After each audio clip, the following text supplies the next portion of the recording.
De nuestras redes sociales y portales del Congreso de ABIS 2022. Así que ustedes pueden también seguir toda nuestra señal y disfrutar de este conocimiento e intercambio de experiencias. Seguimos con esta segunda jornada y tengo el honor de presentar a Mauricio Villazón. Él es de la Universidad Mayor de San Simón.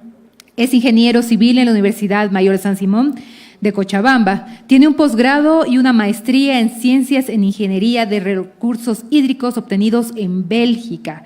En 2007 inició un programa de predoctorado y realiza su doctorado en Ingeniería Civil. Tiene una experiencia de 15 años en proyectos de recursos hídricos vinculados al Laboratorio de Hidráulica en la Universidad Mayor de San Simón. Es exdirector y actual docente investigador del Laboratorio de Hidráulica de la misma universidad. Recibámoslo, por favor, con un fuerte aplauso. Él va a hablar hoy de la evaluación de oferta hídrica en el contexto boliviano bajo escenarios de cambio climático.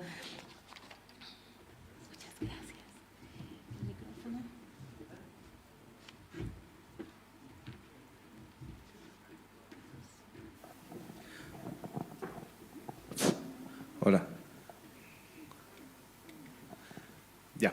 Bueno, muy buenas tardes, creo ya. Vamos a hacer una presentación acerca de la evaluación de oferta hídrica y cambio climático a nivel Bolivia. Un poquito queriendo hacer un compendio de los últimos proyectos en los cuales hemos estado involucrados, tanto el Balance Hídrico Nacional, el proyecto de valles interandinos con FAO y otro tipo de proyectos que hemos hecho para la Empresa Nacional de Electricidad y distintos proyectos en los cuales se nos pedía siempre evaluar la oferta hídrica y la implicancia del cambio climático dentro de estas series, ¿no? Entonces, como introducción podemos decir que es algo que ya sabemos todos, la figura ahí de la derecha que es del IPCC, que da vueltas por todo lado, que es el incremento de los gases de efecto invernadero y su implicancia en el cambio del clima a nivel mundial.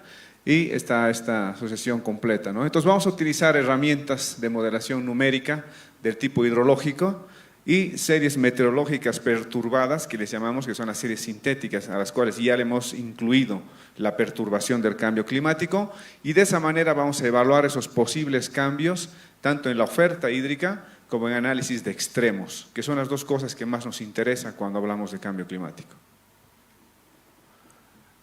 La metodología general para hacer una evaluación de cambio climático suele ser contar primero con un modelo GCM, que es un Global Climate Model, que son modelos que están corriendo en los laboratorios más prestigiosos a nivel mundial, en las universidades más grandes, y son corridos en supercomputadoras. Con los resultados de estos modelos, que cada vez son actualizados y cada vez corren nuevamente, nosotros bajamos a RCM, que son los modelos de circulación también de climáticos, pero regionales, donde el modelo global hace de una condición de borde y se baja la escala en el tamaño del píxel.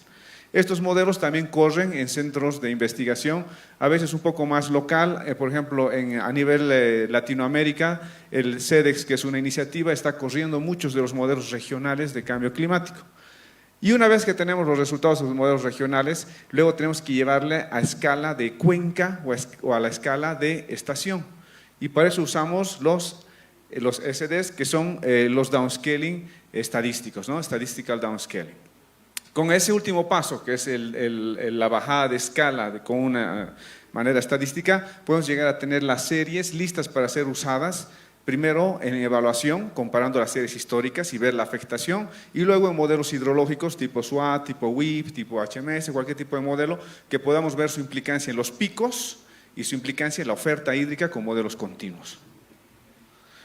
Aquí vemos un poquito lo que son los modelos climáticos globales, un poquito el ejemplo, cómo corren. Son modelos que están corriendo a nivel planetario, donde tenemos una discretización de celdas en el espacio y también en la altura, ¿no? Entonces, para cada una de las celditas que está ahí, el modelo está corriendo todos los balances energéticos y balances climáticos y nos da ese tipo de resultados para periodos históricos primero y luego para periodos futuros hasta el 2100 usualmente, en los cuales vamos a analizar distintos tipos de escenarios de emisión de gases, ¿no? Estos un poco son los modelos clásicos que se utilizan para hacer el downscaling, que es la bajada de escala de estos modelos grandes, que son los modelos globales, ¿no? El de la derecha es el dinámico, que es el que les había hablado al principio, que es con el que yo genero los modelos regionales. Entonces tiene la misma teoría que los modelos de circulación globales, o sea, sigue teniendo toda la física de por medio y corre igual en supercomputadoras, pero a una escala más pequeña. Los otros modelos, el Delta Method, el Parametric y el No Parametric, son métodos estadísticos de downscaling. El Delta Method es uno de los más utilizados porque lo único que nos interesa es comparar las series, ver el bias, la desviación, y luego usar esa desviación para generar mi serie, mi perturbación. Es de los más utilizados, sí, es bastante bueno, pero actualmente se intenta utilizar más los métodos paramétricos y no paramétricos. Hoy voy a mostrar dos casos de aplicaciones, de herramientas de downscaling estadístico con métodos no paramétricos. Uno es el KNN, que ha sido desarrollado por el NCAR, por el profesor Yates en Estados Unidos, y el otro es el Quantile Mapping, que también es otro método que es muy utilizado para hacer el downscaling. Un poco en la parte de oferta hídrica, voy a mostrarles las herramientas actuales que se cuentan en el país y lo que se está trabajando. Una de las herramientas actuales que se cuenta es el Balance Hídrico Nacional del 2017. Bueno, aquí un poquito vemos la historia de los balances hídricos que se han gestionado, que se han gestado en nuestro país. El primero era el del 92, que es un libro de referencia que mucha gente lo ha debido ver, que lo hemos utilizado por mucho tiempo. Luego el balance hídrico del 2012 que se hizo, con el método TEMES para hacer los balances a nivel de cuenca, y el balance del 2017 que se lo ha hecho con el CI, con el Stockholm Environmental Institute, que ha sido ya publicado el 2017-18, que se lo ha hecho con el modelo WIP a nivel Bolivia. Entonces yo voy a hablar un poco de este proyecto porque estuvimos trabajando en este proyecto durante los 2 años de la ejecución. El balance hídrico nacional, el último del 2017, se ha corrido a un paso de tiempo mensual, porque ese es el paso de tiempo que se evalúa para hacer un balance hídrico, para encontrar una oferta hídrica. Se ha trabajado con 345 estaciones climáticas a nivel nacional. Se tenía un total de 500 más o menos y por calidad de datos se ha ido bajando a 345. Se han incrementado algunas estaciones ficticias que venían de imágenes satelitales. Se tenían estaciones de viento, las cuencas calibradas, se tienen 70 cuencas calibradas, 70 cuencas instrumentadas a nivel Bolivia para poder calibrar el modelo, y al final se contó un modelo con 96 unidades hidrográficas y 197 subcuencas, ¿no? El tamaño de grilla a la que ha corrido es 0.05 grados, y este es un poco a lo que me refería. El balance hídrico nacional tiene la configuración de subcuencas de la derecha. Entonces, si alguien necesita, por ejemplo, a un nivel de ese tamaño de cuenca, un balance, necesita saber cuál es el caudal que va a tener, cuál es la evaporación, las pérdidas, la oferta, a esa escala está disponible. Y el modelo también está disponible. Entonces, una vez que uno tiene el modelo, el setup del WIP, puedes hacer tranquilamente un downscaling espacial con el modelo para encontrar a otras escalas. ¿Qué es lo que se ha estado trabajando estos últimos años? El balance hídrico de Guadalquivir, los balances hídricos regionales que ya se están haciendo, se están basando en esta herramienta. El balance hídrico de las zonas intervalles que se ha hecho, de la oferta hídrica intervalles, se ha basado en esta herramienta, porque al final viene a ser como una herramienta legal en Bolivia, ¿no? Es porque es el producto que ofrece el Ministerio de Medio Ambiente y Agua. A la izquierda vemos un poco las estaciones hidrométricas en las cuales estamos monitoreando niveles en los ríos y caudales. Entonces, con esa información hidrométrica también se calibra. Entonces tenemos ahí, y esta información viene de muchos entes, ¿no? O sea, muchas de esto, lo que se intentó en el balance hídrico es agarrar toda la posible información, sea CENAMI, que nos provee de muchas de las estaciones, sea CEMENA, en toda la parte de la Amazonía, que es el Servicio de Navegación Amazónica, y sea el CEARPI, que nos ha proveído en toda la parte de Santa Cruz, todos los datos de hidrometría y de caudales, que es información muy importante para luego poder calibrar el modelo. ¿Qué es lo más importante en un balance hídrico o en un análisis de oferta hídrica? Porque si yo no tengo el modelo calibrado, lo que estoy haciendo es adivinando. Si voy a utilizar lo que me bota el modelo sin calibrarlo, sin cotejarlo con observaciones, es como lanzar una moneda al aire, no tiene sentido hacerlo. Este es el producto GMET, que es un producto, ¿le pueden poner play a este videito ahí con el mouse? Este es el producto GMET, uno de los esfuerzos grandes que se hizo ahí abajo. Este es el producto GMET, es uno de los esfuerzos grandes que se hizo durante la elaboración del Balance Hídrico Nacional, en el cual con esas 350 estaciones meteorológicas se generó una grilla meteorológica para Bolivia a paso diario, agregada a paso mensual, desde el año 80 hasta el año 2016. Entonces tenemos 36 años de dato diario de lluvia para Bolivia relativamente validada. Esta corrida se la ha hecho en Estados Unidos, en el NCART, y conjuntamente con la gente de la Universidad de Davis en California, donde hemos podido acompañar. Yo he estado un tiempo en California justamente trabajando en hacer que esta herramienta sea lo más adecuado en estos momentos para hacer este tipo de balances, ¿no?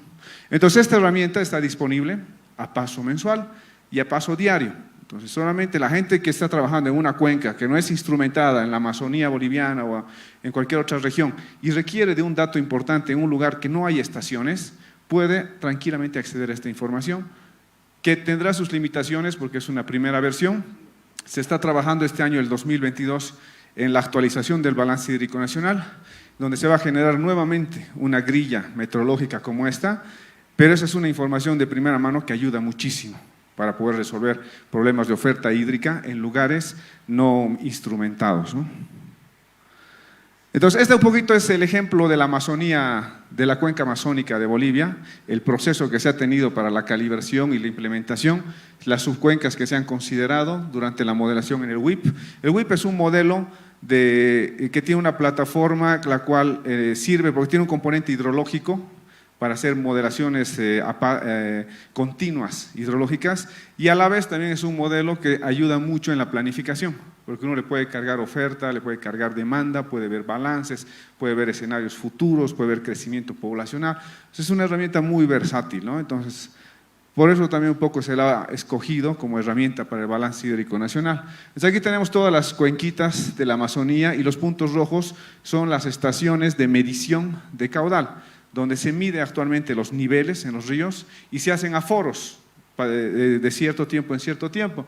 Entre esas series de aforos con los niveles nos ayuda a construir curvas de descarga, y con las curvas de descarga construimos hidrogramas continuos. Y esos hidrogramas son los que nos sirven para calibrar los modelos continuos, ¿no?, de este tipo. Entonces, como un poquito como experiencia decirles, para poder llegar a tener, digamos, las series continuas en todo lo que es la Amazonía y tenerlas relativamente criticadas y buenas, ha sido un trabajo muy arduo, porque es conseguir los datos de cada una de las instituciones, trabajar esos datos, hacer los análisis, la crítica, corregir esas series de tiempo, y ha sido un trabajo un poquito que hemos ido haciendo hace ya muchos años, ¿no?, juntamente con proyectos del Ministerio. Hemos empezado con el sistema de alerta temprana del Mamoré, hemos trabajado en el sistema de alerta de la cuenca del Beni, y entonces en cada uno de los proyectos que íbamos haciendo siempre íbamos recopilando algo más y aprendiendo algo más de esos datos, ¿no?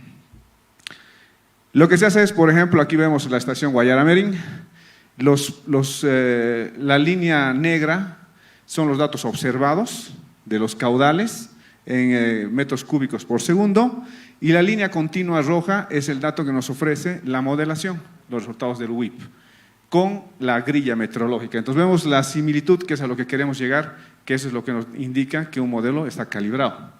Este otro es en la estación Abuna, que sería el cierre de la parte amazónica casi de Bolivia, donde también hemos llegado a un nivel de calibración muy aceptable, a un paso mensual, y con el modelo ya calibrado, entonces hemos podido generar todo lo que era la oferta hídrica y el balance hídrico.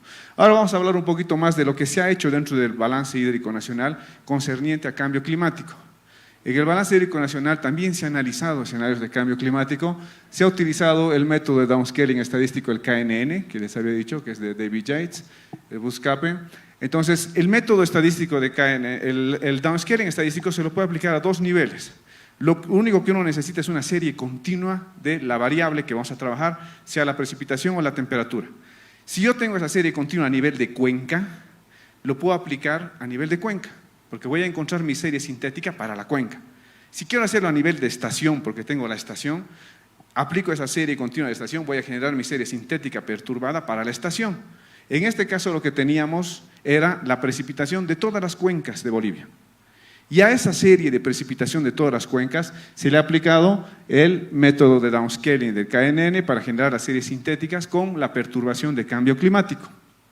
Se han construido, como es ahí, las series sintéticas.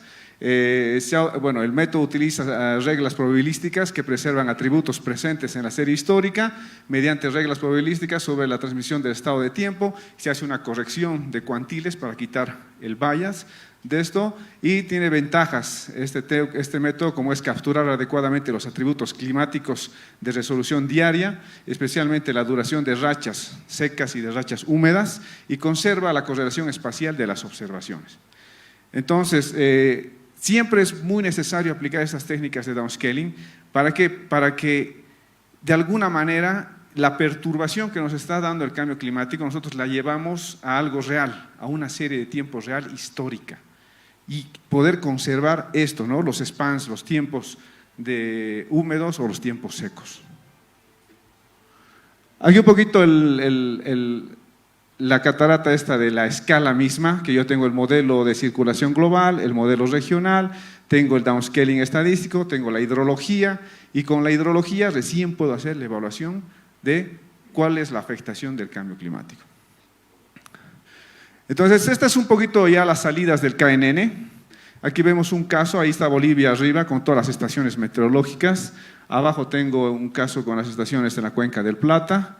Y veo que los puntitos negros son los resultados de los modelos globales. Los modelos globales me dan resultados en cada uno de los puntitos, que es donde voy a tener los escenarios futuros.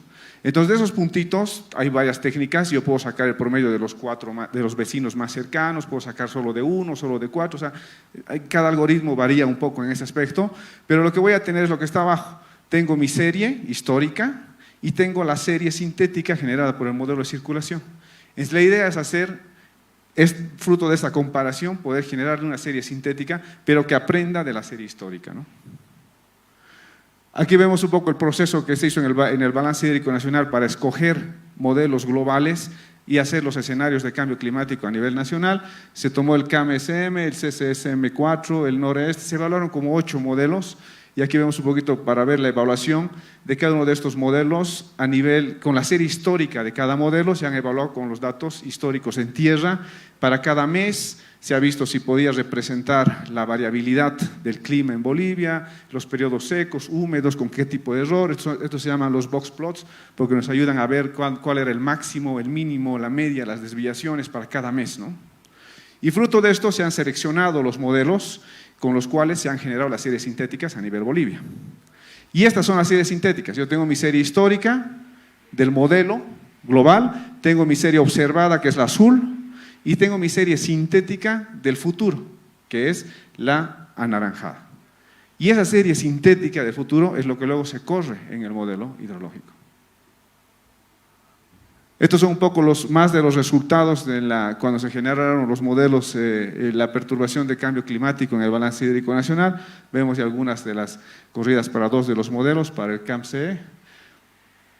Y esta sería la evaluación de esas series, ¿no? Entonces yo tengo aquí la serie GMET, que para nosotros la serie GMET, que es de la grilla meteorológica, se ha convertido como la serie estándar, ¿no? Es la serie estándar y válida para Bolivia. Entonces, a partir de esa serie GMET se han generado las series sintéticas hacia adelante, hacia el futuro.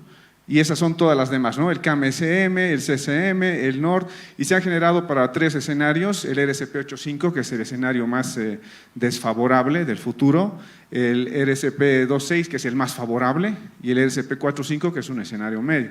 Entonces se ha trabajado con esos 3 escenarios, ¿no? Aquí un poco los resultados que esperamos cuando hacemos una evaluación de cambio climático. Los resultados que estoy mostrando ahorita son unos resultados que teníamos para uno de los embalses de generación hidroeléctrica del sistema Corani Santa Isabel San José, donde también nos habían pedido evaluar el cambio climático para ver cuál iba a ser la implicancia del cambio climático en el sistema de generación, probablemente en este momento más importante de Bolivia, generación hidroeléctrica, que es la cascada, ¿no? Corani, Santa Isabel, San José 1, San José 2. Entonces tenemos las series observadas de los caudales de ingreso al embalse y los dos escenarios de cambio climático, ¿no? El TEAM 2030 y el TEAM 2100. Esto se lo he hecho en base a unos ensambles de varios modelos climáticos. Luego tenemos ahora la última figura, que son los acumulados, o sea, cómo va a afectar en el tiempo el cambio climático, en la oferta hídrica que va a entrar al embalse. Y podemos eso cuantificar y ponerlo en número. Podemos hacer que son las gráficas de permanencia, en lo cual los rankeamos y podemos saber cómo va a afectar en los picos o cómo va a afectar en los caudales bajos. Finalmente podemos verlo en gráficas de scatter, comparando con los datos históricos. Podemos hacer análisis de eventos extremos, como que es un análisis empírico, y ahí podemos ver cómo afecta el cambio climático a nuestros extremos y a nuestros caudales bajos también, ¿no? Para ver si los periodos bajos van a ser más acentuados, si las sequías van a ser más importantes o no. Y todo esto lo podemos llevar a números, ¿no?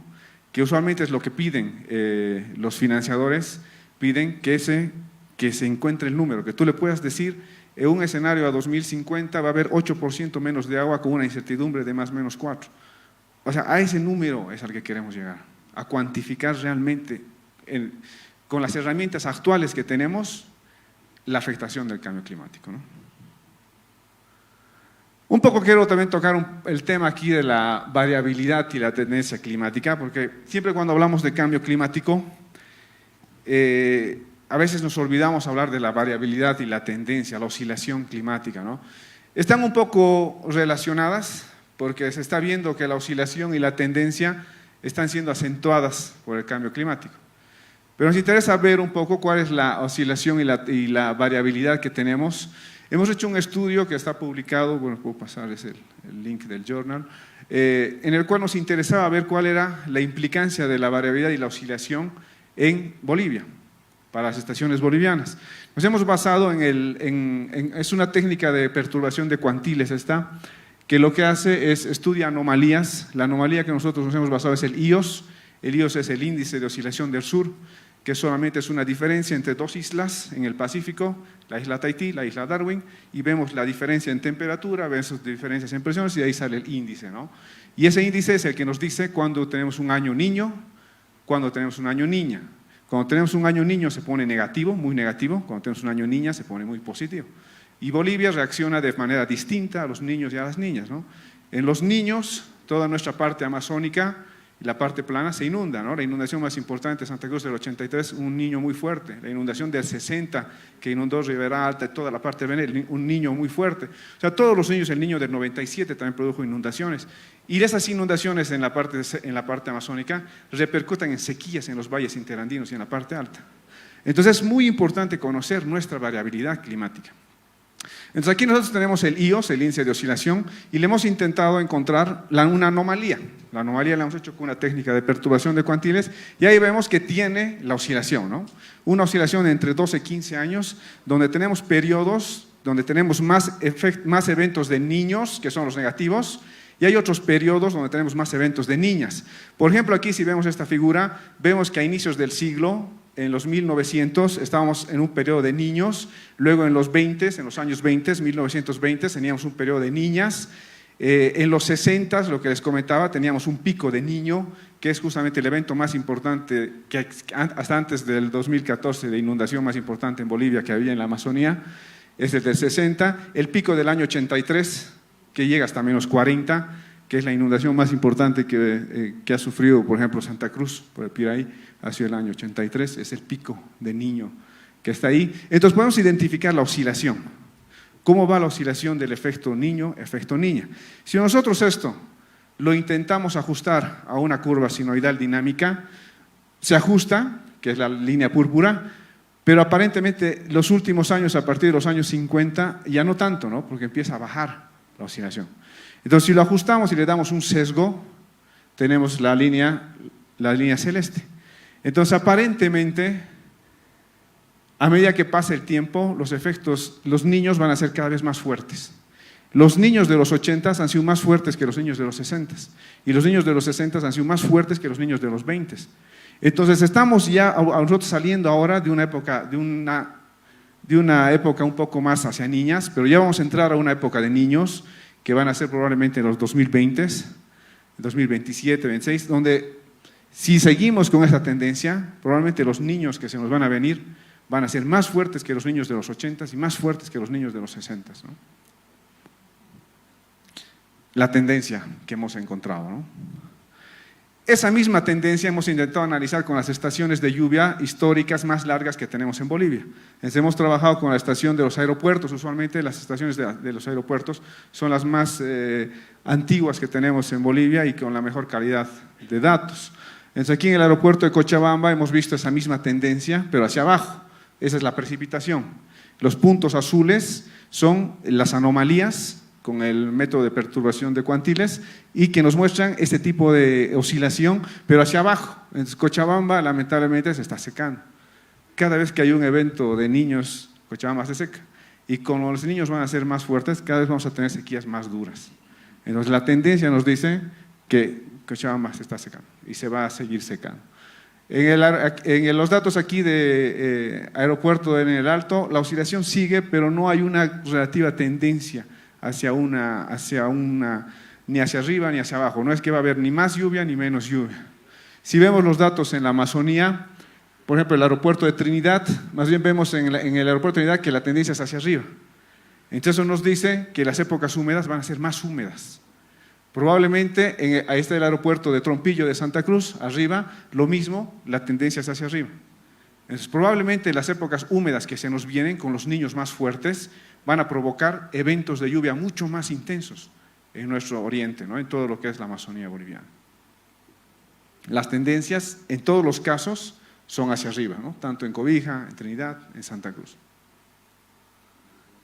Un poco para hacer la evaluación del cambio climático en eventos extremos, utilizamos este tipo de índices, que son índices aconsejados por Cannon et al., que son índices que nos ayudan a medir cuál va a ser la implicancia, ¿no? Son distintos índices que atacan lo que es la precipitación, la temperatura máxima, la temperatura mínima, donde me interesa saber, por ejemplo, si la temperatura máxima se va a incrementar del periodo histórico. Si va a haber un recuento anual de días con mayor de 20 milímetros de lluvia, si va a incrementar esa cantidad de días. Si los spans de periodos secos van a incrementarse, si los periodos de días húmedos continuos se van a incrementar. Entonces, con este tipo de índices podemos ver ese cambio que va a haber debido al cambio climático.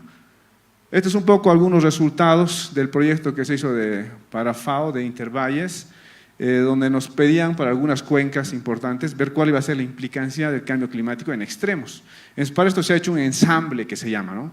El ensamble es la mejor forma de analizar el cambio climático porque con el ensamble tú no te estás fijando en un solo modelito. Entonces tú estás estudiando un ensamble de 8, 12, 14 modelos. En este caso hemos hecho un ensamble de 8 modelos regionales, que son los que están allá bajo sus nombres, el KMSM, el CIRO, el ERT, el IPSL, el MIROC, todos modelos regionales. Se ha hecho un ensamble de 8 modelos regionales y se saca la media del ensamble, donde estamos yendo un poquito al lado un poco más seguro, ¿no? Porque no solamente le estamos creyendo a un modelo, sino que estamos haciendo correr 8 modelos y los 8 modelos estamos viendo cuál va a ser la persistencia del cambio. Y con esto hemos encontrado, por ejemplo, lo que más o menos se encuentra en la literatura, ¿no? Que las intensidades van a subir, las épocas húmedas van a ser más húmedas, las épocas secas, los spans de periodos secos se van a acentuar. En términos de temperatura, hemos visto que la temperatura va a subir 3 grados, 4 grados, hasta 6 grados en la parte alta para los horizontes al 2100. Todo lo que nos permite medir de alguna manera la implicancia del cambio climático dentro de la oferta hídrica o dentro del recurso hídrico, ¿no? Este es otro estudio que hicimos también justamente para el Viceministerio en la cuenca Mailanco, en Cochabamba. Quisimos ver, pero ya a un nivel un poco más subdiario, con series subdiarias de precipitación, cuál iba a ser la afectación y la intensidad de la lluvia dentro de Cochabamba. Entonces lo mismo se aplicó el método KNN, pero a nivel estaciones, entonces con estaciones que teníamos en Cochabamba, y se ha sacado el periodo histórico, el periodo de la modelación y la serie sintética, ¿no? En ambos casos las series sintéticas, y se ha hecho un análisis con estas series sintéticas de un análisis clásico estadístico que son las curvas IDF, de intensidad, duración, frecuencia, donde teníamos que de la época histórica son las líneas continuas, para distintos periodos de retorno, ¿no? De 25, 50, 75, 100 años, 200, 500. Y luego con las series sintéticas, con el downscaling del KNN, se ha hecho el mismo análisis y las nuevas IDF son las líneas punteadas. Entonces, una cosa que nos sorprendió mucho es que, por ejemplo, una IDF que con los datos históricos era para 500 años de periodo de retorno, en la actualidad para los datos perturbados se convierte en 100 años de periodo de retorno. Entonces, realmente lo que se nos viene con el incremento de intensidades es que estructuras que estamos diseñando para 50 años de periodo de retorno, probablemente la estamos haciendo solo para 25. ¿No? Hay una afectación muy fuerte en los extremos. Y es algo que Europa ya lo ha visto, ¿no? Y ya está registrando ahorita esas crecidas de picos, han hecho reajustar todas sus curvas IDF y QDF para sus diseños, para sus próximos diseños, ¿no? Entre las conclusiones un poco del vistazo que hemos dado de varios proyectos que se han realizado en los últimos años, sería que el rango de los cambios relativos y absolutos proyectados es bastante amplio, ¿no? Por lo cual siempre se aconseja utilizar un enfoque de ensamble, de conjunto. O sea, por lo menos analizar 8 modelos. No nos podemos fijar en un solo modelo porque eso es un dato muy sesgado. Hay que hacer siempre en ensambles. Existen series de precipitación y temperatura ya perturbadas a nivel Bolivia y a nivel de cuencas. Entonces, yo creo que si alguien quiere hacer un análisis de cambio climático, una cuenca no instrumentada en la Amazonía, es mejor recurrir al Viceministerio de Recursos Hídricos y solicitar las series perturbadas, porque ese es un mejor paso a querer hacer algo solo sin tener las herramientas suficientes.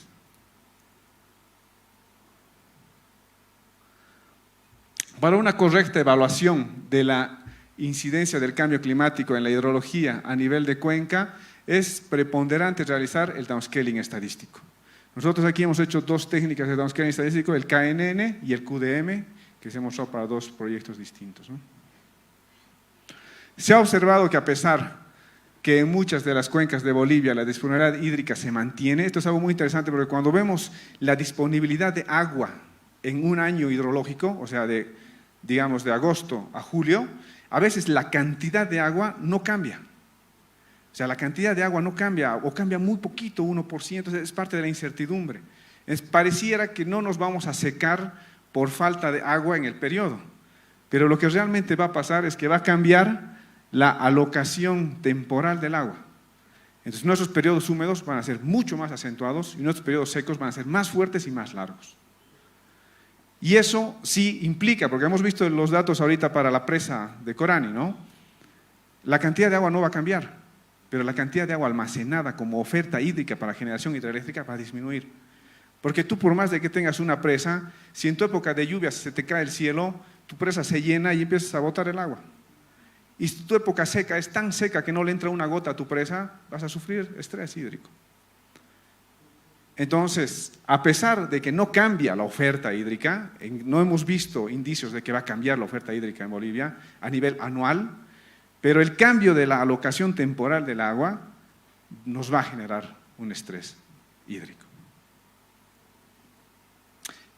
El efecto en estos eventos extremos es evidente, lo hemos visto el efecto en todos los estudios que hemos realizado, y se muestra siempre un incremento en la intensidad de las precipitaciones. Esto va a repercutir en un incremento en los caudales pico y unas sequías más agudas, ¿no?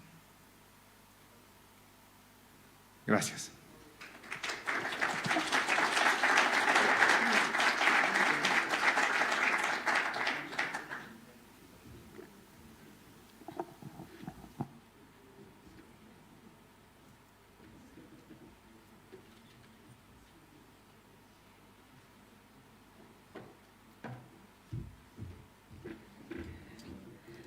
Muchas gracias, ingeniero. También queremos saludar a las filiales de ABIS que son departamentales. Estamos hablando de las filiales de La Paz, está aquí también presente Tarija, Santa Cruz, Potosí, Cochabamba, están con nosotros. Gracias por acompañarnos, hay una alta presencia de las filiales. También saludar a nuestro moderador que va a estar acompañándonos hoy y hacer la presentación de nuestro penúltimo expositor. Él es Osvaldo Valverde, Él es especialista sectorial en agua y saneamiento del Banco de Desarrollo de América Latina. Es licenciado en Ingeniería Civil por la Universidad Mayor de San Andrés, con más de 25 años de experiencia en el sector.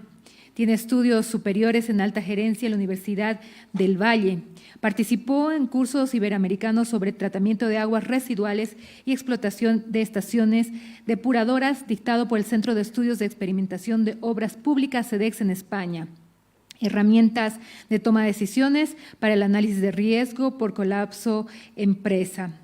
Tiene 9 años de trayectoria que desempeña primero como consultor en el área de seguimiento técnico de los proyectos de agua y de los siguientes 8 años como especialista sectorial en agua y saneamiento para el Banco de Desarrollo de América Latina. Lo recibamos con un fuerte aplauso.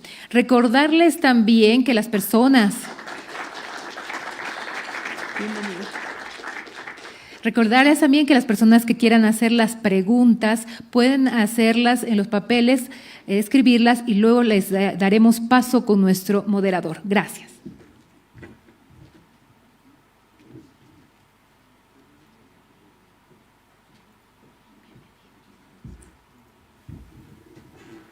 Muy buenas tardes a todos los presentes. En primera instancia agradecer a IDIS, a ADIS a nivel nacional y en especial a ADIS regional La Paz, en la cabeza del ingeniero Iván Irazoque, por habernos invitado a este evento. Yo creo que es un evento muy interesante y muy importante en el que conocemos estas tendencias o nuevas tendencias de lo que se está haciendo a nivel técnico, y en mi caso lo que vamos a hacer es dar un pantallazo de lo que CAF como financiador está haciendo a nivel Bolivia. Entonces, en la primera instancia, cuando hablábamos con el ingeniero Irazoque, planteamos que la presentación de CAF podría haber sido sobre el tema de presas, netamente, pero hemos visto que CAF está presente en todo lo que respecta a seguridad hídrica.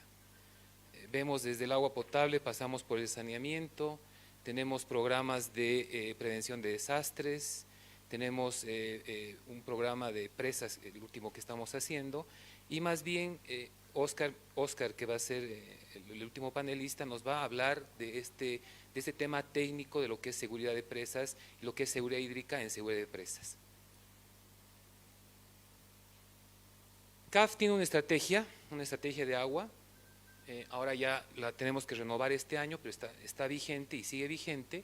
Entonces, cuando hablamos de seguridad hídrica, justamente hablamos de esta promoción en el acceso de seguro de agua potable y saneamiento en las poblaciones y contribuir a un desarrollo productivo. Hablamos justamente de lo que les decía,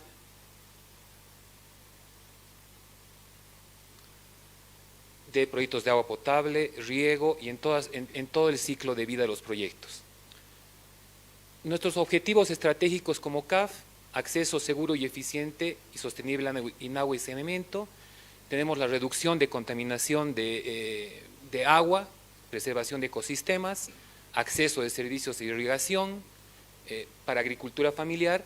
Aquí tenemos, por ejemplo, los programas Mi Agua, que hemos partido como proyectos en agua potable, así también como proyectos de riego y microrriego.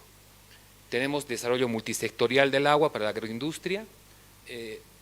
También tenemos, por supuesto, proyectos en todas las regiones y en cada uno de estos pilares. Finalmente, la mejora en la gobernanza y la gestión del recurso hídrico.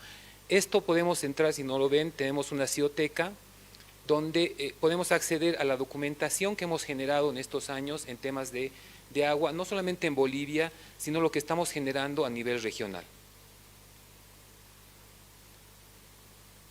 Conocemos lo que es el ciclo del proyecto, este es un ciclo de proyectos normal que existe en cualquier proyecto y en cualquier programa, pero aquí lo que quiero mostrarles es qué es lo que está haciendo CAF en cada uno de estos ciclos, ¿no?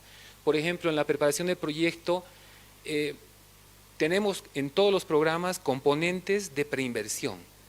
¿Para qué? Justamente pensamos que este es un área que se puede mejorar y donde encontramos habitualmente falencias, porque no todos los municipios que generan proyectos tienen la misma magnitud y tienen la misma disponibilidad técnica para afrontar un proyecto. Entonces tenemos componentes de fortalecimiento en temas de preinversión.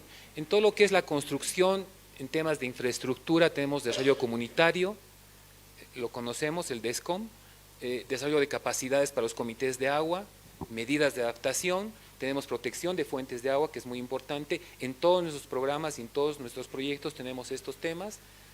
Y aplicamos medición y micromedición a partir de los programas Mi Agua 4 y Mi Agua 5. En temas de sostenibilidad, estamos aplicando que deberíamos permanecer en los proyectos por lo menos hasta 12 meses después de terminado el proyecto. Sabemos que esto no va necesariamente hacer que el proyecto se vuelva sostenible, pero con esto estamos dándole mejores armas a los comités de agua conformados, que no necesariamente son EPSA, sino son CAPIs, o finalmente son asociaciones muy pequeñas, tanto en regantes como de agua, y les damos la posibilidad de mejorar en cuanto a cobro de tarifas y en temas de asistencia técnica. Y finalmente, en la calidad de higiene del agua, hablamos de la garantía de la calidad del agua, ¿no? Monitoreo de la calidad de agua, ahí tenemos pensamos que debía haber un programa de nutrición junto a proyectos de agua. Esta es la nube de proyectos donde CAF está presente. Estamos presentes en todos los municipios de Bolivia. Estos son los impactos que tenemos en los programas que hemos ejecutado desde el 2011. Tenemos más de 2 millones de personas beneficiadas. Tenemos más de 255,000 conexiones de agua entre nuevas y mejoradas. Tenemos un poco menos en alcantarillado, bastante menos, 10,000 conexiones, 82,000 hectáreas entre los programas Mi Agua 1, que eran de microriego, y después el salto que hemos dado a Mi Riego 1 y Mi Riego 2, con un número de proyectos de más de 3,000 ejecutados en toda Bolivia. Pensamos que es una cantidad enorme y se han dado saltos cuantitativos y cualitativos también en lo que es ejecución. Aquí queremos mostrarles un poco de lo que es y de lo que son los programas que estamos manejando. El programa Más Inversión para Riego, Mi Riego, en sus dos fases, Mi Riego 1 y Mi Riego 2, donde pensamos, bueno, el objetivo en realidad es el de la contribución a garantizar, contribuir a garantizar la soberanía alimentaria en el país, ¿no? Con reducción a la pobreza. En el tema de agua, con los programas de agua, Mi Agua, ya estamos en una quinta versión. Hemos partido el 2011, como les decía, y ahora estamos ejecutando el programa Mi Agua 5. Aquí pensamos que es la contribución a mejorar las condiciones de vida y salud de la población a través de incremento en el acceso en calidad en la provisión de agua y saneamiento en todo el territorio nacional. Y el programa de presas, que este es el último programa, bueno, en realidad no es el último programa aprobado, es donde tenemos el incremento en la producción por hectárea y por familia beneficiada. Y tenemos un nuevo proyecto que no está acá, que lo acabamos de aprobar, que es de soberanía alimentaria, y es un proyecto de dotación de equipos de riego tecnificado igual a nivel nacional. Esto lo he querido mostrar un poco por fuera de estos programas. Este es un piloto que estamos intentando hacer desde CAF, bueno, ya lo estamos ejecutando, se llama Crecer con Agua Segura, el CAS, y lo estamos aplicando en el Mi Agua 5. Y este es un programa, este es un piloto en realidad multisectorial, donde se está trabajando con el MAYA, el Ministerio de Salud, Ministerio de Educación y agencias de cooperación. En este estamos promoviendo el uso efectivo de, bueno, la aplicación del WASH en realidad, prácticas de agua, higiene, salud y nutrición. Sabemos que el tema de la desnutrición infantil es muy complicado y lo que estamos haciendo, bueno, en niños menores de 5 años, lo que estamos haciendo es promover prácticas clave sobre higiene, saneamiento, salud y todo este ciclo, ¿no? Y lo que estamos haciendo es el levantamiento a través del Mi Agua 5 y el Mi Agua 4, estamos levantando encuestas de entrada y salida en los proyectos, donde estas encuestas nos van a mostrar cómo estamos ingresando al proyecto en la fase de construcción y cómo estamos entrando al proyecto en la fase de post-ejecución, donde todavía no tenemos data en realidad en ninguno de los proyectos. Y eso es lo que necesitamos para ver cómo vamos a afrontar nuevos programas y nuevos proyectos. Ahora, ¿qué pensamos que tienen que ser como nuevos pasos? Lo hemos dividido en 4 partes, si ustedes quieren. La primera parte, que es la normativa y de políticas. Se necesita una normativa en seguridad y diseño de presas. Estamos trabajando en ello y ya Oscar más adelante nos va a contar de qué se trata. Necesitamos resolver la fragmentación de los operadores y servicios. Si bien hemos generado una cantidad gigantesca de proyectos de agua potable, pero también hemos generado una cantidad enorme de CAPIs, EPSAs, y que necesitamos de alguna manera mostrarles qué modelos de gestión se pueden aplicar, ¿no? Pueden ser asociativos o no, pero estaríamos apuntando a que deberíamos tener un nuevo modelo de gestión. Y, por supuesto, el reuso de aguas residuales, que ahí tenemos que apuntar también. La regulación de los servicios, lo que les hablaba, es fortalecer para dar cumplimiento a normas y políticas. Entonces necesitamos tener estas normas, necesitamos regularlas, necesitamos repensar en realidad lo que ya hemos ejecutado los anteriores 10 años y ver cómo vamos a afrontar los siguientes 10 o más. Desarrollo de capacidades, se requiere mayor formación en diseño de presas. Ahí tenemos diplomados que nos va a contar justamente Oscar. Necesitamos generar capacidades técnicas, generar capacidades en nuestros profesionales, porque si bien tenemos áreas de hidrología, hidráulica, hay otras que no las tenemos, no tenemos capacidades todavía. Entonces, con estos diplomados y con esta generación de normativas, lo que pretendemos es tener un pool de profesionales que nos acompañen en la próxima década y nos ayuden a que los proyectos y esta regulación sea mucho mejor para los proyectos venideros. Justamente la formación y capacitación, pensamos que las unidades ejecutoras que se han formado a partir de los programas financiados por CAF han dado frutos. Obviamente hay oportunidades de mejora, pero pensamos que estas unidades ejecutoras deberían ser las repositoras de este conocimiento técnico para los próximos técnicos que vengan en los futuros programas.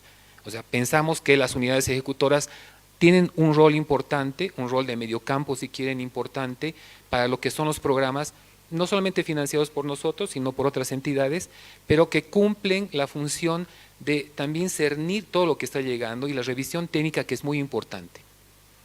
Y bueno, finalmente, el financiamiento y propaganda para nosotros es que debemos continuar con el financiamiento de programas para cumplir el ODS 6. El ODS 6 como que aglutina a todos los demás y es lo que justamente debemos promover. Y ya no los canso más y eso sería. Muchísimas gracias.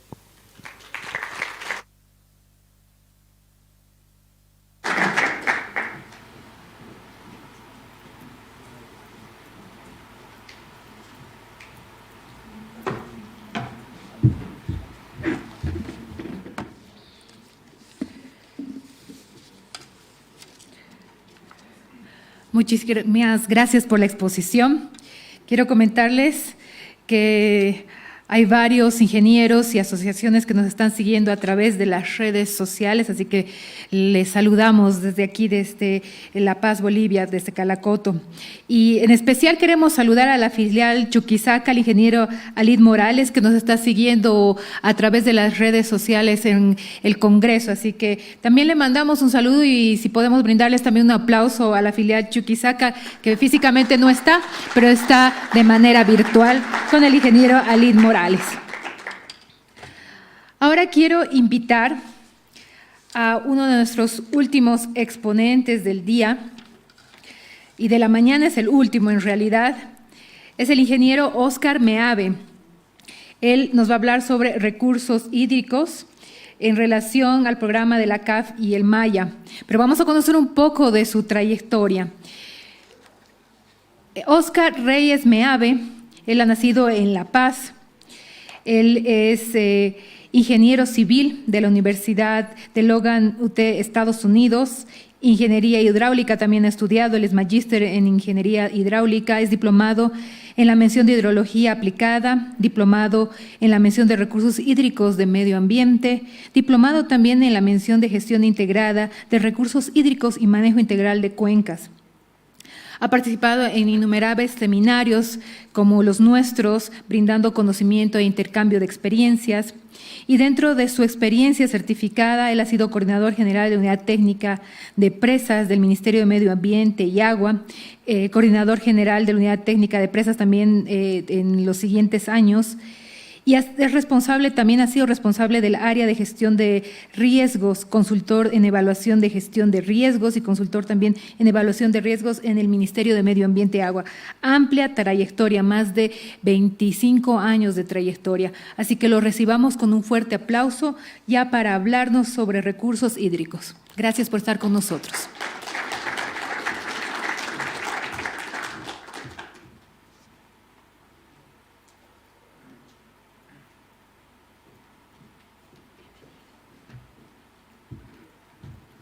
Buenas tardes, distinguida audiencia.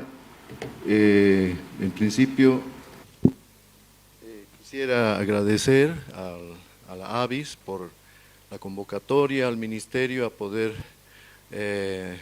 conversar y ser parte de este evento tan importante. Compartimos la opinión con nuestros amigos de CAF en el sentido de que estos eventos de intercambio son realmente el espacio en el que hay que salir con todas las preguntas, cuestionarnos muchas cosas, ver cuál es el avance y hacer también un poco de autocrítica y reflexión. Yo me voy a referir no sé si esto está bien.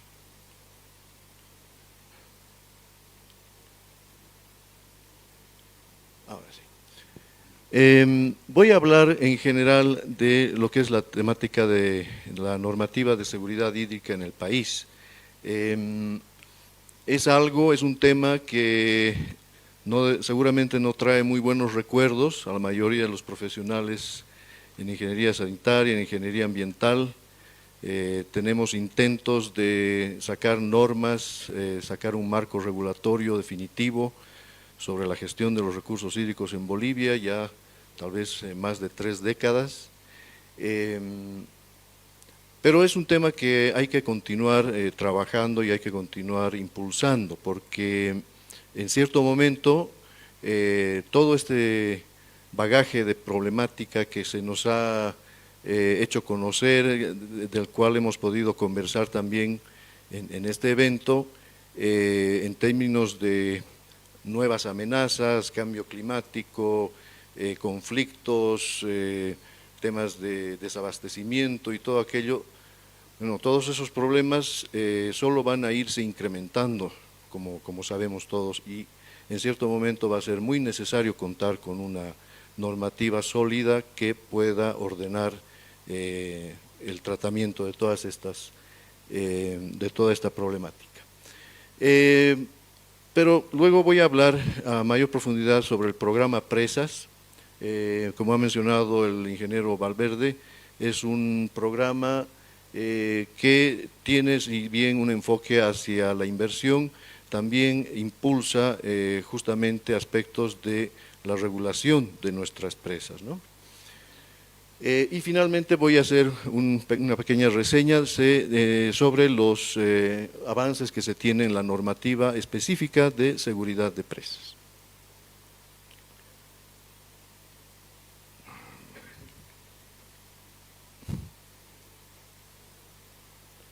No sé si...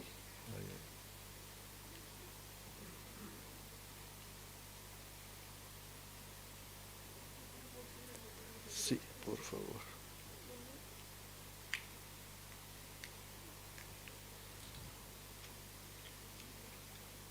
Mil disculpas.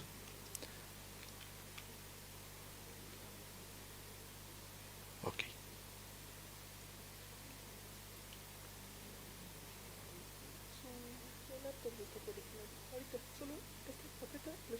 Ya, perfecto.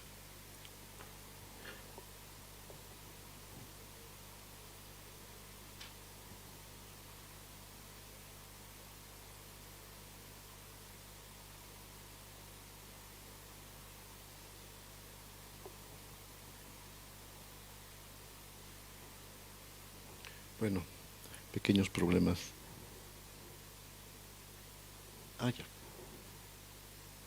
Ok. Sí, bueno, algunos problemas en la máquina. Aparentemente tenemos que esperar un momento, pero mientras hacemos eso, yo quisiera redundar en la importancia de lo que es hablar sobre la normativa, ¿no? No sé cuántos de los colegas en este momento tuvieron la oportunidad de participar en algunos debates y discusiones en relación a la ley de aguas, ¿no? Yo recuerdo cuando estaba regresando de hacer la maestría, básicamente ese era el punto álgido en los años 90, ¿no? Teníamos expertos en diversas áreas, teníamos grandes profesionales en temática de derecho del agua, ¿no? El tema del análisis económico de los recursos hídricos. Todo ello estaba muy bien en teoría, en papel, y las condiciones de nuestro país han demostrado que la problemática merece un abordaje tal vez un tanto distinto, ¿no?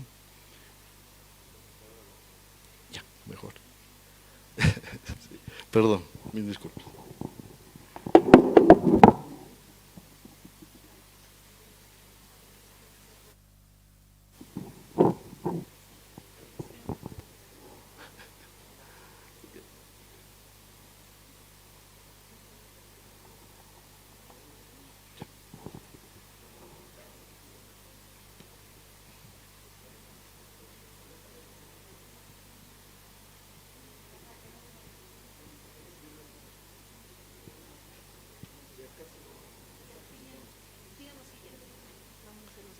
Ok.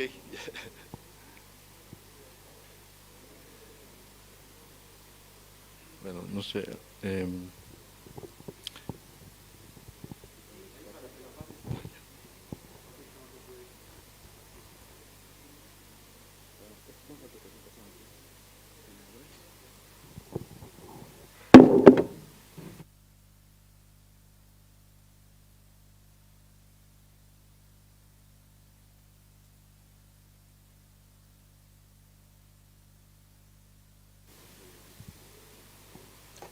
Bueno, perdón. Siguiente, por favor. Entonces, yo creo que podemos seguir a la siguiente diapositiva. Comenzaremos rápidamente con lo que estaba mencionando hace un momento. Entonces, la discusión ha sido larga, tediosa tal vez. Hay muchos profesionales que incluso han decidido dedicarse a otras áreas, ¿no? A otros ámbitos de aplicación de sus conocimientos. Sin embargo, a partir del año más o menos 2007 se empieza a trabajar en lo que se ha llamado todos estos años el Plan Nacional de Cuencas, desde el Viceministerio de Recursos Hídricos y Riego. Y en este Plan Nacional de Cuencas, haciendo una retrospección, básicamente se ha trabajado de una manera, yo diría, un tanto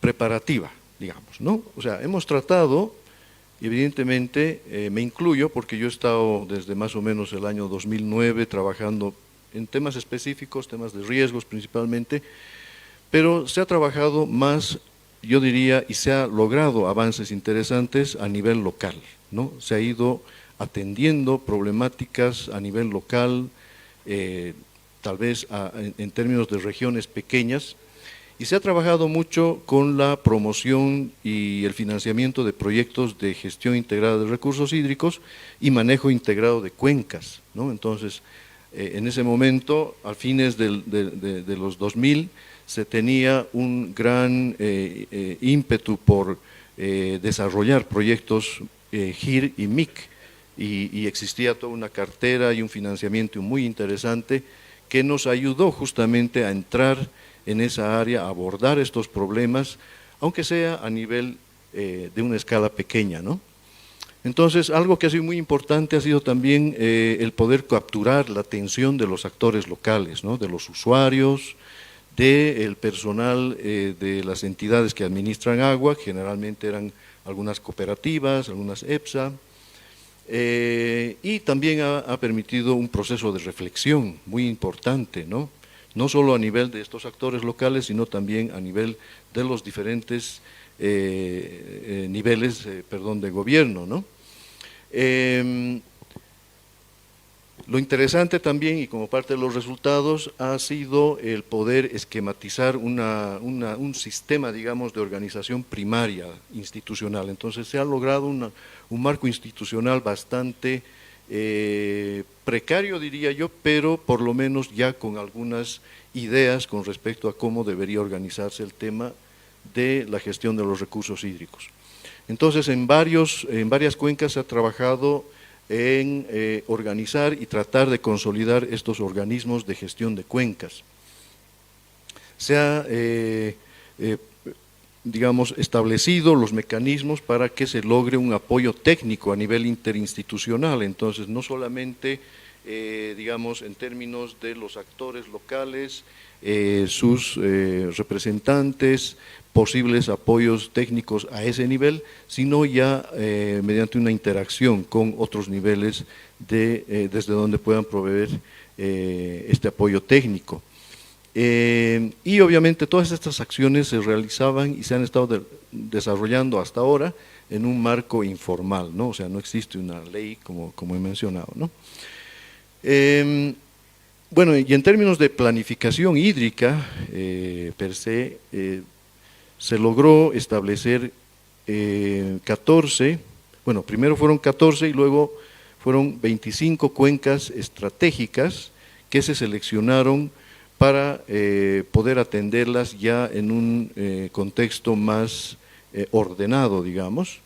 Y estas cuencas se seleccionaron debido a temas de población, ¿verdad? Población que utilizaba el agua en esos lugares, el tipo de uso, ¿no? O sea, lo que llamamos vocación de la cuenca, el tema de contaminación como una de las problemáticas que también se ha pretendido atender, temas de degradación de los suelos, ¿no? Entonces, una serie de factores que han permitido priorizar estas cuencas. Bueno, se han llamado cuencas estratégicas y obviamente no cubren todo el país, pero son donde tenemos los mayores problemas, ¿no? En estos lugares se han desarrollado los planes directores de cuenca, en 14 de estas cuencas, y en este momento tal vez ya algunas más ya cuentan con este instrumento que, como digo, o sea, es un interesante listado y un análisis también de diferentes escenarios de uso, diferentes escenarios incluso de cambio climático, pero con el resultado de que se priorizan algunas obras, algunas intervenciones, ¿no? Y el gran problema es justamente hacer que todo ese análisis y todos esos resultados puedan plasmarse efectivamente en los planes de desarrollo de las entidades territoriales. Se ha trabajado también todo ese tiempo en tratar de que se apruebe una ley de gestión integral del agua, ¿no? Y haciendo un poco también de reflexión, si nos damos cuenta, ese nombre, solamente ya el nombre es demasiado provocativo, ¿no? Entonces hay que ir realmente reenfocando y reencaminando el avance de esta temática. Sin embargo, también se cuenta con una ley de prioridad de prospección de recursos hídricos, ¿no? Y en base a esa ley es justamente que se han venido desarrollando una serie de iniciativas a partir del Ministerio de Medio Ambiente y Agua, que se continúa con el apoyo de los financiadores, ¿no? Siguiente, por favor.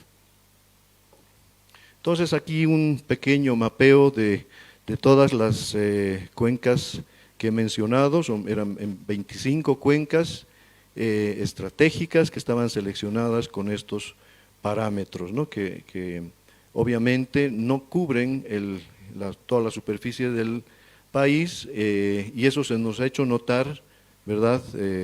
Varias cooperaciones, entre ellas la cooperación francesa, nos ha hecho notar que sin tener un panorama completo, no vamos a poder empezar, digamos, a hablar de una norma, de una ley, ¿no? Bueno, siguiente, por favor. Y un poco en términos de cómo funcionarían estas, o cómo funcionan, cómo se ha conceptualizado que funcionen los organismos de gestión de cuenca. Básicamente existe una representatividad de parte de las entidades territoriales, llámese municipios, llámese gobernaciones, y con algunos integrantes también en las áreas técnicas, quienes mantienen un diálogo, mantienen una interacción, participan y apoyan a estas unidades de gestión de cuenca, ¿no? Que, como digo, son en este momento instituciones que no están en el marco de un ordenamiento institucional del Estado, ¿no?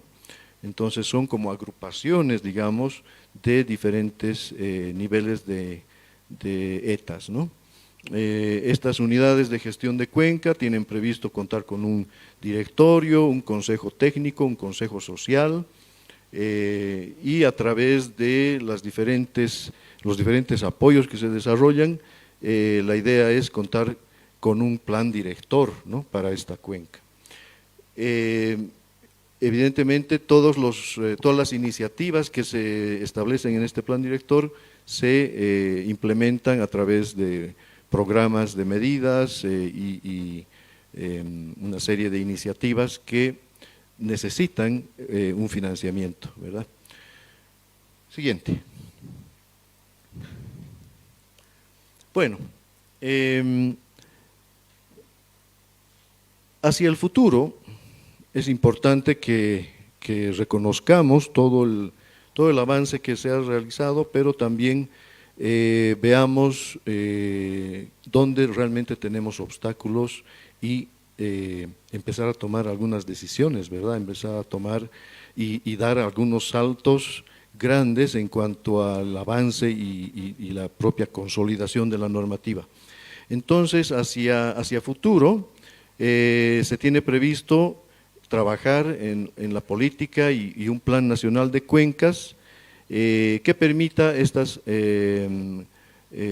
situaciones, ¿no? O sea, que se pueda realizar una consolidación del sistema de gobernanza y planificación, finalmente ya de una manera formal, ¿no?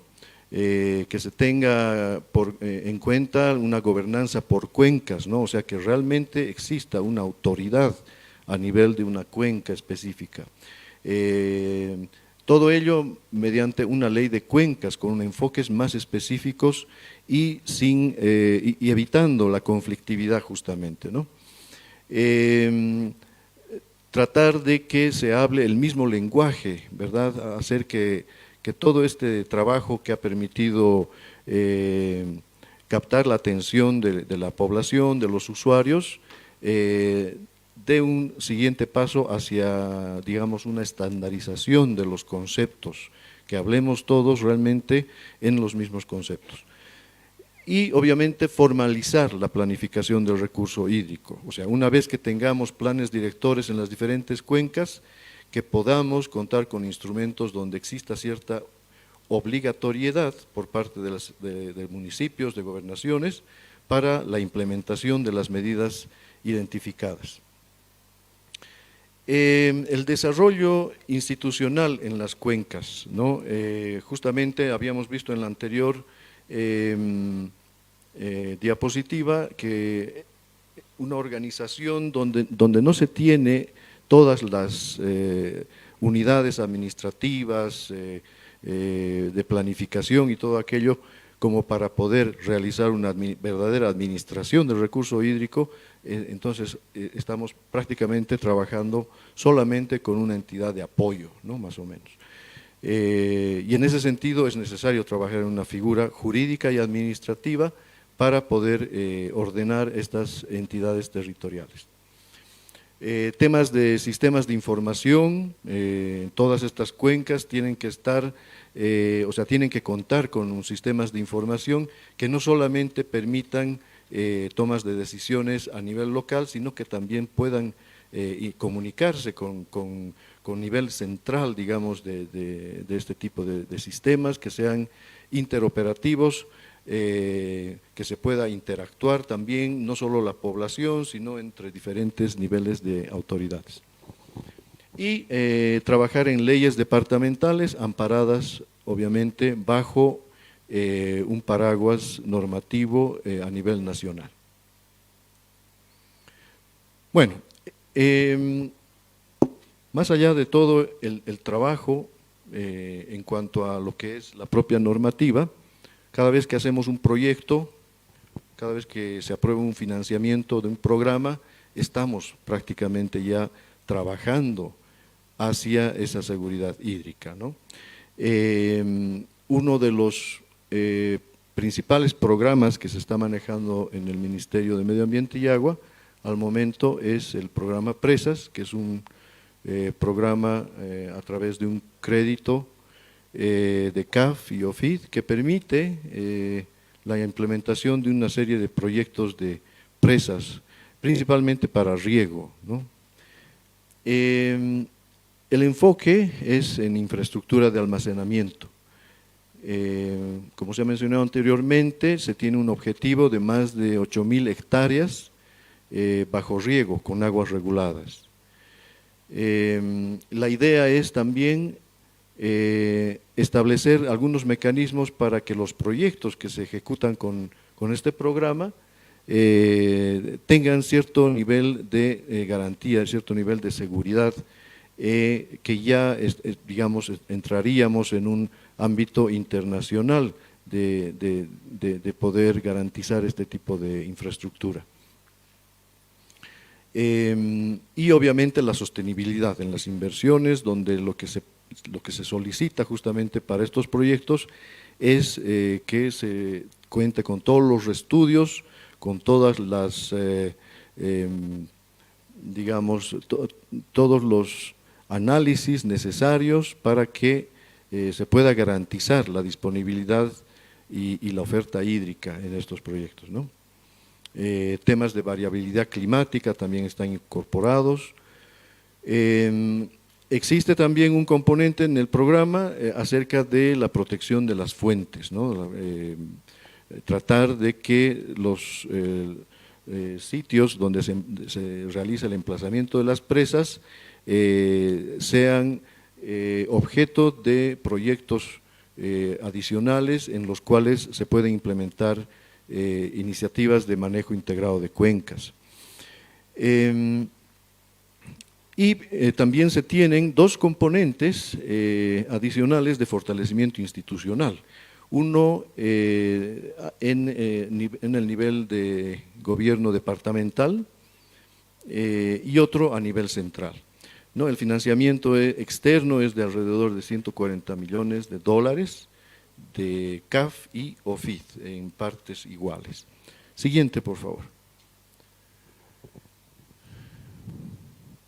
Bueno, si hablamos del componente de fortalecimiento institucional a gobiernos departamentales, el tema principal, digamos, que queremos atender y que se está desarrollando en este programa es la capacitación al personal que va a estar a cargo de los proyectos de presas para riego, principalmente, a través de un programa de diplomados en diferentes especialidades, ¿no? Porque el tema de presas es un tema multidisciplinario y en ese sentido se ha visto conveniente enfocar cada uno de estos diplomados a las diferentes áreas de especialidad. Entonces tenemos estos 3 diplomados, uno de hidrología hidráulica, otro de geotecnia y estructuras y el siguiente de construcción y seguridad de presas. Justamente en el de construcción y seguridad de presas es donde se trataría además todos los aspectos sobre la normativa, el marco regulatorio de seguridad de presas, ¿no? Y establecer, digamos, y entrenar a los estudiantes, a los alumnos, en todos los protocolos, todos los procedimientos que se deben desarrollar para o sea, dentro del marco del Sistema Nacional de Seguridad de Presas. También se tiene previsto realizar capacitaciones a los operadores, ¿no? Que en los proyectos de riego sabemos que generalmente no podemos quitarle ese control a los regantes, a las asociaciones de regantes. Nuestros proyectos de riego se entregan a las asociaciones de regantes y en el momento en que ellos reciben ese mandato, digamos, y esa responsabilidad, inmediatamente designan una persona que se encargue de la presa, ¿no? Eso tiene que hacerse de una manera bastante ordenada, ¿no? Y eso es lo que se busca a partir de ahora, que en estos proyectos del programa Presas, los operadores cuenten con cierta capacidad y además una certificación, ¿no? que va a venir con el proceso de capacitación. También se tiene un componente pequeño en cuanto a dotación de equipos para que el personal que está a cargo de las presas también tengan cierta facilidad, digamos, para hacer su trabajo en campo. Siguiente, por favor. Hay también el componente de fortalecimiento a nivel central, que consiste principalmente en el intercambio de experiencias internacionales. Ya se han dado pasos en ese sentido, se han traído expertos para ver temas de sedimentación de presas, se han visto temas de diseño sísmico aplicado a presas, se han realizado también viajes a España, se ha traído personal también del Ministerio de Transición Ecológica de España, quienes manejan todo el tema de seguridad de presas en ese país. Y se tiene previsto continuar con estos trabajos ya en casos de estudio e innovación. Tenemos presas con algunos problemas que realmente nos amerita la intervención, digamos, de expertos internacionales. Tal es el caso de la presa Tacagua, por ejemplo, ¿no? Es una presa antigua, ha sido uno de los primeros sistemas importantes de riego del país. Todos saben que tiene un problema de sedimentación muy importante y es necesario ver una serie de alternativas.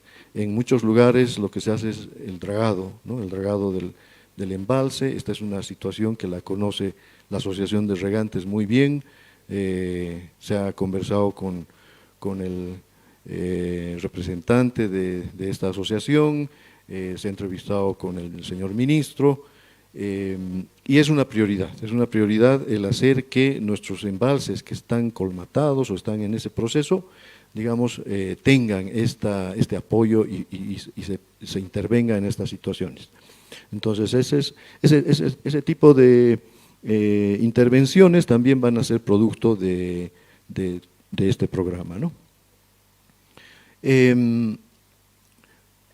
Un poco cabe mencionar que todo lo que se ha podido hacer con España hasta el momento también es fruto de un memorándum de entendimiento que cuenta el Ministerio de Medio Ambiente y Agua con el ministerio hermano, digamos, en España, ¿no? Esa es una gran ventaja y eso es algo que hay que aprovechar, y cada vez que sacamos convocatorias vemos que hay un gran interés de parte de los colegas para poder digamos, recibir todo ese conocimiento y todas esas experiencias que nos traen de afuera. Por otro lado, en el fortalecimiento a nivel central, justamente es una obligación de la Unidad Técnica de Presas el desarrollar y concluir, consolidar, digamos, e implementar el marco regulatorio sobre seguridad de presas, ¿no? Entonces, en ese aspecto, el programa Presas lo que hace es apoyar en todo lo que es socialización, difusión de los diferentes instrumentos que se están desarrollando, pero además con los diferentes mecanismos con el que cuenta este programa también existe un gran enriquecimiento del contenido de la norma, debido a que contamos con la opinión de personal experto, ¿no? Y obviamente nuestra reglamentación, digamos, a nivel sector, va va a estar acompañada de una serie de guías técnicas, ¿no? Ya guías o normativas, digamos, para los colegas, para un diseño adecuado de las presas en las diferentes especialidades, y no solo para la parte de la ingeniería, el diseño, sino también la operación, ¿no? La puesta en marcha, el mantenimiento también de esta importante infraestructura. Entonces, todo ello hace que este programa realmente tenga esa gran virtud de atender todos los temas de manera integral. Y obviamente algunos aspectos de dotación de equipos también están incorporados, ¿no? Adelante. Bueno, un poco hablar de la unidad técnica de presas. Es una unidad dependiente, una de las unidades que depende de la Dirección General de Planificación en el Ministerio. Tiene estas funciones básicamente de evaluar, asesorar programas, proyectos en el Viceministerio de Recursos Hídricos y Riego y también en el Viceministerio de Agua Potable y Saneamiento Básico. O sea, de una manera transversal, digamos, está ubicada la unidad técnica de presas para hacer este trabajo, ¿no? Se brinda también el apoyo, el asesoramiento a entidades territoriales autónomas, municipios, gobernaciones. Se ha trabajado en algunos proyectos con ENDE, con la empresa Misicuni, se han realizado algunos trabajos conjuntos también. Entonces es una entidad, o sea, es una unidad en la cual se requiere personal con bastante capacidad, ¿no? Y obviamente, como decía, el tema del marco regulatorio de presas es muy importante en nuestra unidad. Siguiente. Bueno, como parte del trabajo que se ha realizado en la unidad técnica de presas, por ejemplo, en la pasada gestión se ha realizado la evaluación y asesoramiento de 58 proyectos, algunos proyectos en fase de preinversión, otros proyectos ya en ejecución, otros proyectos también concluidos con algunos problemas. Entonces se abarca una gama completa de problemática, ¿no? Se ha desarrollado y se han podido socializar 2 guías adicionales de las 6 que tenemos que contar en la normativa y que acompañan al reglamento técnico de seguridad de presas, ¿no? En un momento ya hablaré del reglamento. Adelante. Adicionalmente, como iniciativa y prioridad de la presidencia del Estado Plurinacional, se ha realizado el informe técnico de condiciones previas para el proyecto multipropósito en San Miguel de Velasco, ¿no? Es uno de los proyectos más importantes en los cuales estaríamos adentrándonos a esa franja en la frontera con Brasil, donde es necesario realmente sentar soberanía y establecer, digamos, condiciones para la población para que puedan desarrollar todas las actividades. Entonces, este proyecto tiene previsto dotar de agua, o sea, el abastecimiento de agua potable para San Miguel de Velasco y varias comunidades aledañas, pero además se pretende desarrollar un sistema de abastecimiento para emergencia por sequía, que permitiría enviar agua en situaciones de emergencia hasta San Ignacio de Velasco y también hasta a San Rafael, ¿no? Entonces, son medidas que ya se van a implementar con una visión de futuro, pensando en el crecimiento de toda esta región.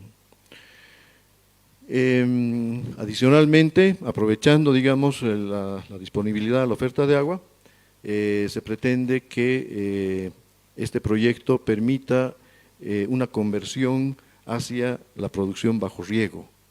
En la Chiquitania ese tema todavía no se practica, va a ser algo nuevo, Entonces, se va a empezar con una serie de módulos, pequeños sistemas de riego a nivel modular, hasta llegar posiblemente entre 400 y 500 hectáreas, que sería una primera, digamos, experiencia en nuestro medio, ¿no? Adelante. Bueno, hablando de la normativa de seguridad de presas, el principal instrumento que se está desarrollando y que enmarca, digamos, todos los procedimientos y todos los mecanismos de acción sería el reglamento técnico de seguridad de presas. En este reglamento se pretende incorporar mecanismos para el control, la vigilancia, la garantía, digamos, de la seguridad en las tres fases del ciclo de proyectos, ¿no? O sea, en la preinversión, la construcción y en la operación.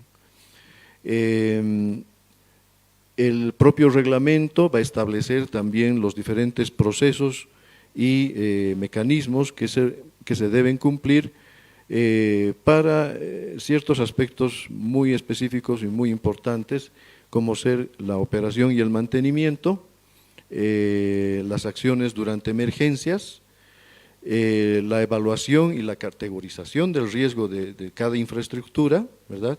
Tratando de hacer una clasificación, digamos, de los casos, y las inspecciones de seguridad, ¿no?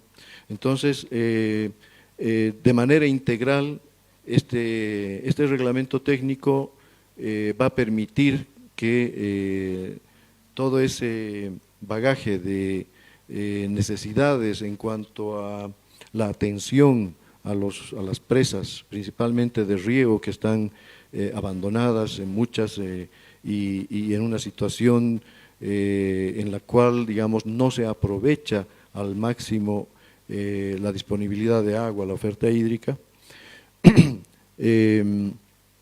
Con este reglamento se va a poder contar con todos los mecanismos necesarios y se va a, de manera descentralizada, garantizar que los casos más importantes, aquellos casos en los cuales existe una verdadera amenaza para poblaciones aguas abajo, sean atendidas, ¿no? Como parte de todos los mecanismos que actúan en el Reglamento Técnico de Seguridad de Presas, está el Registro Nacional de Presas.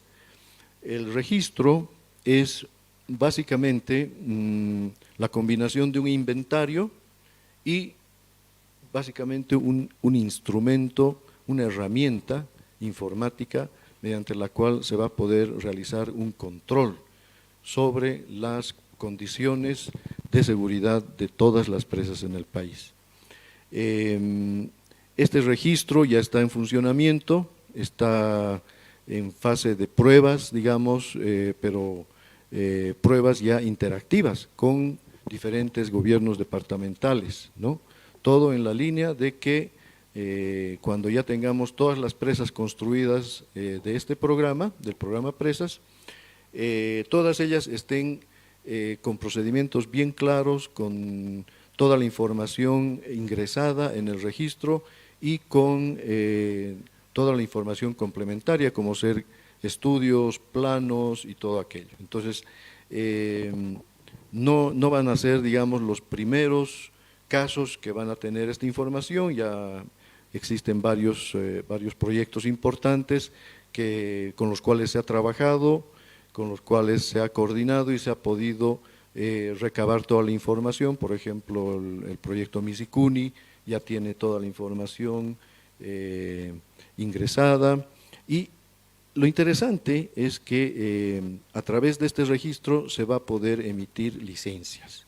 O sea, esa es la finalidad básicamente, de poder contar con un instrumento mediante el cual las propias entidades promotoras, las entidades administradoras de los proyectos de presas, vean esa necesidad de contar con la información ordenada, ingresada, registrada, y con todos los protocolos en cuanto a inspecciones, por ejemplo, de seguridad, que deben ser recurrentes, deben ser tal vez en algunos casos cada 5 años o otros casos cada año, ¿verdad? Pero que todos esos protocolos se cumplan, que exista una verdadera vigilancia de la situación de seguridad de cada una de estas infraestructuras.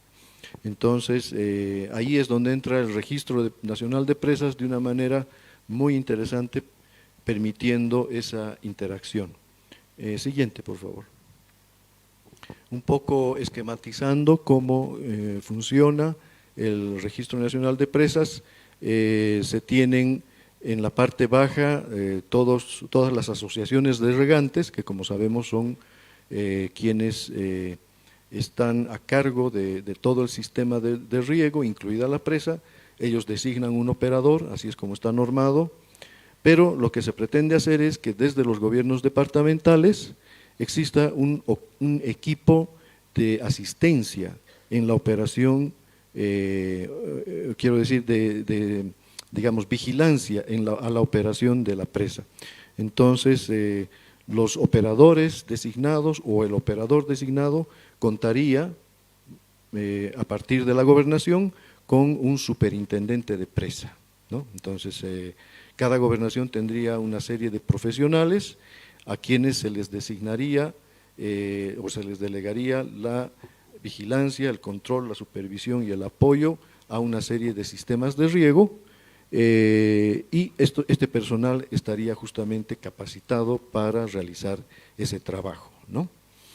Esa misma persona o ese equipo, digamos, de superintendentes de presas a nivel departamental reportarían en el registro de presas el avance de las condiciones de cada infraestructura, ¿no? Entonces, de esa manera, a nivel nacional podríamos establecer esa comunicación tan importante y permitir también que a nivel departamental sientan que están haciendo las cosas bien, ¿verdad?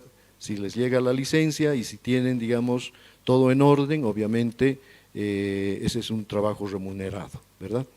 El objeto, por ello, de estos diplomados, los importantes diplomados en las diferentes especialidades, son este personal en los gobiernos departamentales, ¿no? Los superintendentes de presas. Bueno, creo que eso es siguiente.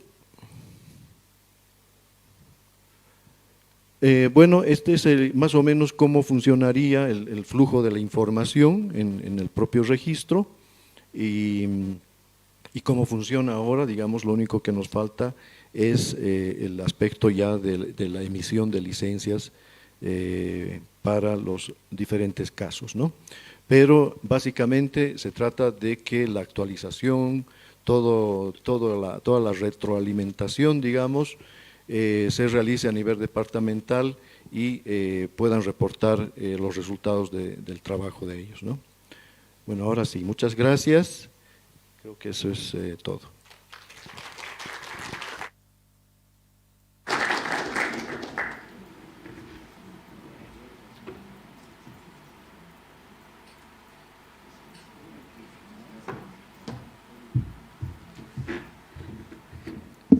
Vamos a invitar a los ingenieros Mauricio Villazón, Osvaldo Valverde y Óscar Meave, por favor, a subir a la plenaria.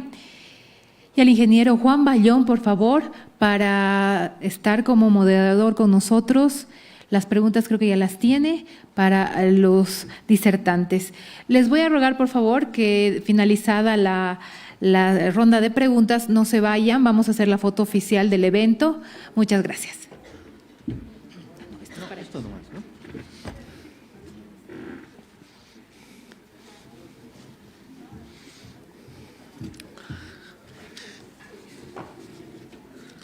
Bueno, continuando con el programa, nos toca ahora que los distinguidos profesionales absorban las preguntas que le hace la audiencia. Para el ingeniero Villazón,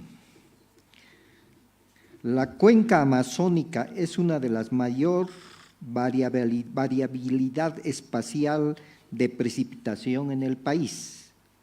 La grilla de datos GMT puede reflejar esta variabilidad, especialmente en las zonas de transición Andes-Amazonas. Ya, bueno, justamente la grilla, la GMET, ha sido creada con datos de tierra, ¿no? Entonces se han recabado la mayor cantidad de estaciones, las cuales se han procesado, se han rellenado, y con esos datos se ha generado la grilla. La grilla es un modelo probabilístico de generación, de interpolación espacial de datos meteorológicos.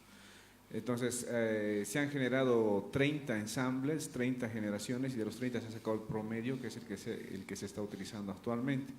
Yo creo que en términos de cantidad, la grilla lo hace muy bien. O sea, la grilla para hacer balances hídricos, para hacer ofertas hídricas a nivel mensual, responde muy bien.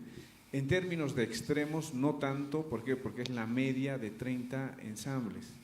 Entonces, como es la media de ensambles estocásticos usualmente genera buena capacidad de predicción en cantidades, pero pierde picos. Entonces, hemos desarrollado otra técnica nosotros para corregir esta grilla para poder ser usada en extremos. Pero sí, o sea, creo que esta grilla representa de buena manera la variabilidad espacial de la lluvia en la cuenca amazónica, ¿no? En muchos sitios en Bolivia tenemos zonas muy grandes que no tienen ninguna estación. Entonces, en esos sitios se ha hecho uso de otro tipo de sensores remotos, tipo CHIRPS, tipo otro tipo de sensores remotos, para generar como estaciones ficticias de datos, y con eso se ha rellenado. Creo que al momento es una de las mejores decisiones utilizar esa grilla, ¿no? Está respondiendo bastante bien. La segunda sería, ¿cuáles son las perspectivas futuras para el occidente del país en términos de disponibilidad hídrica para planificar el abastecimiento de agua en los centros urbanos y áreas rurales? ¿Qué medidas deberían tomarse para garantizar la oferta de agua a la población? Ya, especialmente en la zona andina, en la zona oeste, bueno, en la zona andina y montañosa, digamos, del país, los estudios muestran que sí hay una oferta hídrica buena, pero, como decía, la locación temporal de la oferta hídrica no es buena. Entonces, si realmente queremos llegar a tener seguridad hídrica tanto para dotación en agua potable como para múltiples generación o para riego, es necesario de alguna manera el poder almacenar el agua, ¿no? Creo que con el tiempo, a medida que el cambio climático se acentúe, nos vamos a ir dando cuenta que el almacenamiento de agua va a ser crucial. Tenemos que poder almacenar el agua en la época lluviosa, donde nos van a venir lluvias tremendas, para poder luego utilizar esa agua y poder tener al menos algo de seguridad hídrica, ¿no? A propósito de eso, entonces las presas tendrían que ser mucho más grandes en su diseño. No necesariamente más grandes, pero sí tendríamos que tener más presas, ¿no? Es que yo creo Más que siempre hay que presas, encontrar ya. un balance, porque a veces cuando son megaproyectos, también tienen megaproblemas, ¿no? Entonces hay que balancear ese tipo de cosas, ¿no? Muy bien. Y la última pregunta, ¿qué medidas se podrían aplicar para la resiliencia de las sequías y de las inundaciones? Ya, en ese momento estábamos ahí conversando un poquito, y yo decía, una de las cosas que falta mucho en Bolivia es el pronóstico a mediano plazo. O sea, estamos haciendo muy mal pronóstico a mediano plazo. O sea, nuestras presas, tanto del sector hidroeléctrico como del sector de riego, no tienen un pronóstico a mediano plazo. Tú no sabes cuánta agua vas a soltar este agua, y tienes unas reglas de operación que son muy conservativas. Entonces, cuando hay un año en el que podrías soltar toda tu agua, porque sabes que el siguiente año va a ser lluvioso y vas a esperarle vacío, no lo haces. Y cuando un año te arriesgas y dices, a ver, soltaremos un poco más, el siguiente año es seco y tu presa nunca se va a llenar. Pero eso es por falta de un pronóstico a mediano plazo. Entonces, es muy, muy importante tener un pronóstico a mediano plazo para hacer un correcto manejo de nuestras presas, ¿no? A mí un poco me sorprende que en el sector hidroeléctrico, que supuestamente es el sector con más dinero, no tengan un sistema de pronóstico a mediano plazo. O sea, Me sorprende hablando con gente del Ministerio de Energía que no se obtenga eso en Bolivia, es algo muy malo, ¿no? Gracias. Para el ingeniero Valverde, dentro de la línea de financiamientos de reducción de la contaminación de agua, toman en cuenta la contaminación por compuestos emergentes. ¿Cuánto dan de financiamiento más o menos instituciones que realizan seguimiento una vez concluido? No está muy bien redactada la pregunta, pero esa es. Bueno, en temas de tratamiento, en realidad los programas atienden a los proyectos que vienen en la cartera. O sea, no podría decirles qué tipo de tratamientos o qué tipo de proyectos vendrían dentro de la cartera. Los proyectos son los que nos presenta el sector y el sector es la ventana de entrada y es el que analiza. O sea que no podría decirles si precisamente trata ese tema. En tema de líneas de financiamiento, no hay un límite, si ustedes quieren, pero obviamente el límite es el endeudamiento del país, ¿no? Entonces, es el país el que prioriza el monto de dinero de un programa. Y la tercera sería… ¿Cuándo dan financiamiento instituciones que realizan seguimiento una vez concluida? Bueno, en temas de agua, lo que estamos implementando es que se haga un seguimiento post-ejecución en los programas de Mi Agua 5, por ejemplo. En proyectos como los proyectos de Mi Riego, tenemos una fase también que es de post-ejecución. En estos dos programas hemos ejecutado una fase de post-ejecución que en el caso de agua está ejecutando el SENASBA. Y en el caso de riego, sí, también SENASBA, en realidad el MAGUA y el SENASBA. Tenemos una fase de posecución. Esas son las entidades. Bueno, ya para finalizar, quisiera resaltar algunas recomendaciones que nos han dejado los profesionales. Creemos que una de las más importantes es la que hace el ingeniero Villazón, cuando nos dijo que todos los efectos del cambio climático están alterando los tiempos de retorno.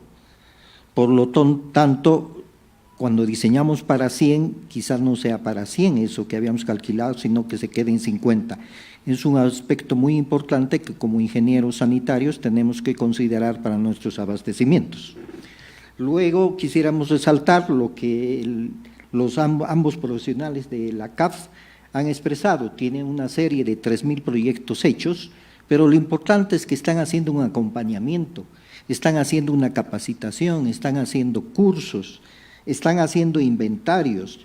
Eso es muy interesante y por eso son muy valiosas ese tipo de cooperación. Agradeciendo acá a los 3 profesionales, ingeniero Valverde, Meave y el doctor Villazón, queremos agradecer a nombre del ABIS y solicitamos un aplauso para ellos.